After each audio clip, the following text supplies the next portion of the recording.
So you've seen quite a lot of high-profile incidents over the span of 2 decades, I suppose. If not the first disruption on critical infrastructure, one of the biggest ransomware, WannaCry, right? The recent supply chain SolarWinds incident as well. What are some of the lessons that you take away from these incidents?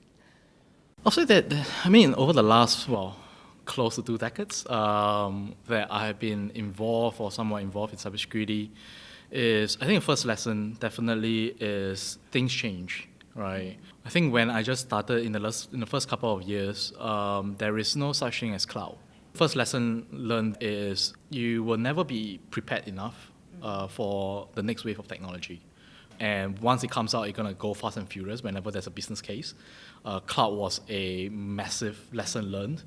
One day, I spent 3 years just looking at very standard servers, clients, and so on and so forth.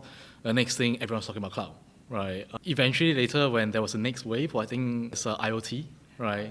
And slowly, lots of incidences, lots of security challenges regarding IoT. And one big lesson learned definitely is technology will move. Beyond technology, let's talk a little bit more to your question on incidents, right? So, over time, the biggest things that we kind of have to accept is sometimes incidents that affects you might not kind of directly targeted at you, right? Examples and use cases you mentioned, like SolarWinds, they are not really targeted at you,